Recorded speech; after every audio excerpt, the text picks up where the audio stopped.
नमस्कार, आप देख रहे हैं न्यूज फॉर नेशन और मैं हूं सांत्वना आपके साथ। साल 2024 में होने वाले लोकसभा चुनाव में अब महज 1 साल का वक्त बाकी रह गया है और अब बिहार से लेकर दिल्ली तक की सियासत तेज हो गई है। खासकर बिहार के राजनीतिक सरगर्मी का पारा हर दिन बढ़ता ही जा रहा है और अब लोक जनशक्ति पार्टी रामविलास के राष्ट्रीय अध्यक्ष सर जमुई सांसद चिराग पासवान ने पूरे राजनीतिक गलियारे में हड़कंप मचा दिया है।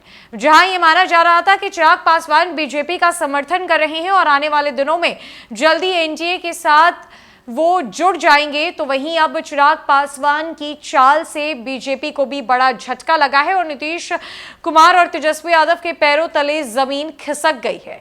देखने वाली बात तो ये होगी कि चिराग पासवान के इस ऐलान के बाद किसकी नैया डूबती है। दरअसल लोक जनशक्ति पार्टी रामविलास के मुखिया चिराग पासवान ने बिहार में एकला चलो रे रणनीति पर कदम बढ़ाना शुरू कर दिया है। लोजपा रामविलास बिहार की सभी लोकसभा और विधानसभा सीटों पर चुनाव लड़ने की तैयारी करेगी। शुक्रवार को पार्टी की राज्य कार्यकारिणी की बैठक में यह निर्णय लिया गया। चिराग ने बीजेपी से करीबी और एनडीए में वापसी की अटकलों के बीच ये चौंकाने वाला फैसला लिया है। चिराग पासवान के इस कदम से कई मायने निकाले जा रहे हैं। गौरतलब है कि लंबे समय से चिराग पासवान की एनडीए में वापसी की अटकलें लगाई जा रही थी। अपने पिता रामविलास पासवान के निधन के बाद लोजपा में टूट हुई थी, फिर चिराग एनडीए से अलग हो गए थे। आगामी लोकसभा चुनाव से पहले उनकी एनडीए में वापस शामिल होने की अटकलें लगाई जा रही थी। हालांकि अब लोजपा रामविलास के सभी सीटों पर चुनाव लड़ने का ऐलान करने के बाद चर्चा शुरू हो गई है कि आखिर चिराग पासवान की प्लानिंग क्या है। माना जा रहा है कि चिराग आगामी लोकसभा चुनाव से पहले एनडीए या किसी भी गठबंधन में शामिल नहीं होंगे। वे राज्य के लगभग सभी सीटों पर चुनाव लड़ेंगे और दूसरी पार्टियों की टेंशन बढ़ाएंगे। चिराग पासवान की सभी सीटों पर चुनाव लड़ने के ऐलान के बाद मुख्यमंत्री नीतीश कुमार और डिप्टी सीएम तेजस्वी यादव की चिंता बढ़ गई है। लोजपा रामविलास आगामी चुनाव में महागठबंधन के लिए वोट कटवा साबित हो सकती है। 2020 के विधानसभा चुनाव में भी लोजपा रामविलास किसी भी गठबंधन में नहीं थी। उसने बीजेपी को छोड़ सभी दलों के सामने अपने उम्मीदवार उतारे थे। इससे जदयू को कई सीटों पर वोटों का नुकसान हुआ और उसे महागठबंधन की से हार मिली। हालांकि लोजपा रामविलास एक भी सीट पर जीत दर्ज नहीं कर पाई, मगर उसने नीतीश के वोट बैंक में भारी सेंधमारी कर दी थी।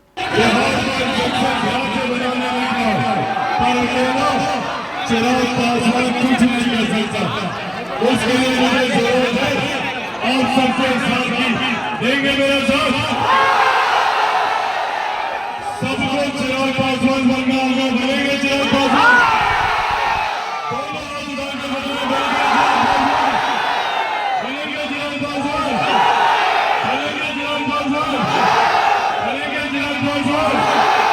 साथियों, ये वादा करता हूँ, आप लोग अपना साथ मुझे दीजिए।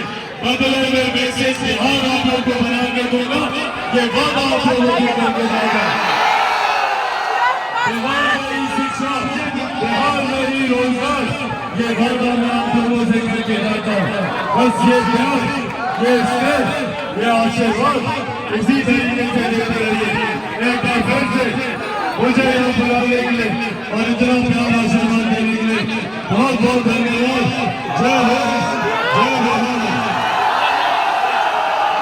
बाबा जवाहरलाल की, बाबा जवाहरलाल की, आदरणीय रामविलास पासवान हमारे, आदरणीय रामविलास पासवान हमारे, आदरणीय रामविलास पासवान हमारे।